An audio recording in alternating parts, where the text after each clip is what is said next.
दिल्ली भारत का राष्ट्रीय राजधानी क्षेत्र है और इसे देश का दिल माना जाता है। इसमें कोई संदेह नहीं कि शहर अपनी समृद्ध संस्कृति और विरासत के लिए लोकप्रिय है। शहर में कई ऐतिहासिक स्मारक, खूबसूरत बगीचे इत्यादि हैं। हाल ही में दिल्ली की सूची में एक नया थीम पार्क भी जोड़ा गया है, जो काफी आश्चर्यजनक है, अलग है और एक अलग विषय पर आधारित है, जिसका नाम है वेस्ट टू वंडर या वंडर्स ऑफ वर्ल्ड पार्क। इस पार्क के बारे में सबसे महत्वपूर्ण और प्रभावशाली तथ्य है कि आपको यहाँ दुनिया के 7 अजूबे दिखाई देंगे। वास्तव में दुनिया के 7 अजूबे औद्योगिक वेस्ट और अन्य वेस्ट पदार्थों जैसे स्क्रैप मेटल, ऑटो पार्ट्स, शहर के लैंडफिल से बनाए गए हैं। इस तरह अपशिष्ट पदार्थ का उपयोग अच्छे से किया गया है। यही कारण है कि ये पार्क हर किसी के लिए एक आकर्षण का बिंदु बन जाता है और ये अपने आप में अनोखा भी है। पार्क सराय काले खान इंटरस्टेट बस टर्मिनस और ओशन रिंग रोड के भीड़भाड़ वाले परिवेश में विकसित एक छोटे से द्वीप जैसा दिखता है। ये स्वच्छ भारत अभियान को बढ़ावा देगा और पहली बार कचरे का इस्तेमाल धन कमाने के लिए किया जा रहा है। दक्षिण दिल्ली नगर निगम ने सौर पेड़ और छत पर पैनल लगाए हैं, जो 50 किलोवाट की पावर को उत्पन्न करेंगे और अधिशेष बिजली राजस्व अर्जित करने के लिए बिजली वितरण कंपनियों को बेची जाएगी। क्या आप जानते हैं कि पार्क का निर्माण 6 महीने के भीतर किया गया है? पार्क के विकास में लगभग 150 टन स्क्रैप, 5 कलाकार, 7 सहायक कलाकार, 70 वेल्डर और हेल्पर्स का उपयोग किया गया। SDMC के अनुसार ये पार्क 7.5 करोड़ रुपए की लागत में बनाया गया है और सुबह 11 बजे से रात 11 बजे तक संचालित होता है।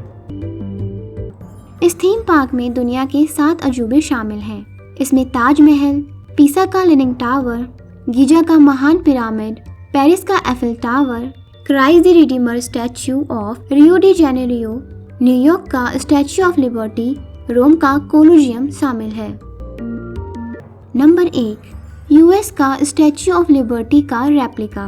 पुरानी पाइल्स, धातु रेलिंग्स और एंगल्स का उपयोग करके पेडस्टल बनाया गया है, जो ईंटों का लुक देता है। कार रिम्स का उपयोग करके गोलाकार छल्ले बनाए गए हैं। अपने बाएं हाथ में रोमन लिबर्टी देवी एक MCD बेंच और धातु शीट से बनी हुई है। नकाशीदार एक टैबलेट लिए हुए हैं और उनके दाहिने हाथ में एक टॉर्च है, जो पुरानी बाइक और उसकी चेन से बनाई गई है। साथ ही आपको बता दें कि उनके बालों को साइकिल चेन का उपयोग करके बनाया गया है। नंबर 2, ब्राजील का क्राइस्ट द रिडीमर का रेप्लिका। बेंच में से चौकोर पाइप का इस्तेमाल पैदल चलने के लिए किया गया है। मूर्ति के निचले हिस्से को बनाने के लिए बिजली के खंभे को लंबवत रखा गया है। मोटरबाइक की चेन और इंजन के पुर्जों का इस्तेमाल हाथों और बालों को बनाने में किया गया है। नंबर 3, पेरिस एफिल टावर का रेप्लिका। ये 70 फीट लंबा है और गढ़ा लोहे की जाली से बना हुआ है और कई और ऑटोमोबाइल कचरे जैसे ट्रक, क्लच प्लेट, सी चैनल इत्यादि से बनाया गया है। रेप्लिका की 3 मंजिलों को अलग से बनाया गया है और फिर एक क्रेन की मदद से इकट्ठा किया गया। नंबर 4, ताजमहल का रेप्लिका।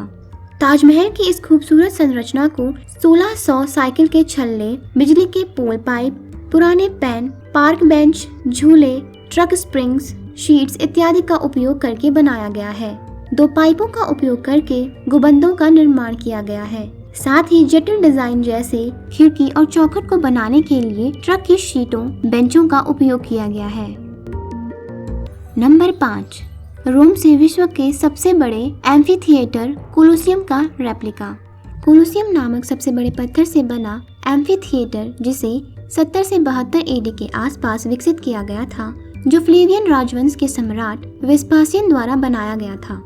इसे उत्पन्न करने के लिए जिन कचरों का उपयोग किया गया है वे हैं बिजली के खंभे, धातु की railing, bench, automobile spare parts इत्यादि। कार के पहियों का उपयोग मेहराब बनाने के लिए भी किया गया है। नंबर 6, पीसा के लीनिंग्स टावर का रेप्लिका। इसका निर्माण 12वीं शताब्दी में किया गया था। रेप्लिका में लगभग 211 मेहराबें हैं, जो 8 मंजिला में फैली हुई हैं, जिन्हें साइकिल की रिम से निर्मित किया गया है। मेहराबे के बीच हीरे की डिजाइन, जो धातु की शीट्स और पाइप से बनाए गए हैं, जो स्तंभ की तरह दिख रहे हैं। नंबर 7, मिस्र के गीजा के पिरामिड का रेप्लिका। क्या आप जानते हैं कि गीजा का महान पिरामिड प्राचीन विश्व के 7 आश्चर्यों से सबसे पुराना है।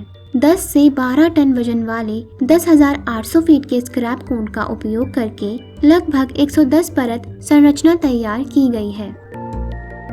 आइए अब जानते हैं पार्क के बारे में कुछ और महत्वपूर्ण तथ्य। पार्क में मूर्तियों के विकास और निर्माण के लिए लगभग 150 टन स्क्रैप का उपयोग किया गया है।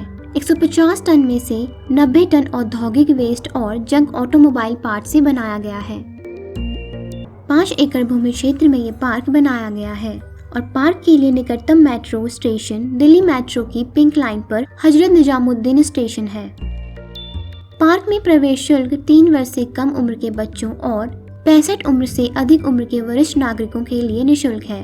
3 से 12 साल वालों के लिए प्रवेश शुल्क 25 रुपए है और वयस्कों के लिए प्रवेश शुल्क 50 रुपए है। MCD स्कूल के छात्रों के लिए प्रवेश निःशुल्क है। ये एक इको फ्रेंडली पार्क है। इसमें 3 विंडमिल, 3 सोलर ट्री और 10 kV के छत पर सौर पैनल शामिल है। इसलिए SDMC ने अपनी अक्षय ऊर्जा पर चलने के लिए इस थीम पार्क को पर्याप्त रूप से आत्मनिर्भर बनाया है। इसमें प्रवेश के लिए ऑनलाइन टिकट बुकिंग उपलब्ध नहीं है। साथ ही पार्क में उन लोगों के लिए पार्किंग की सुविधा है जो अपने वाहन से आते हैं।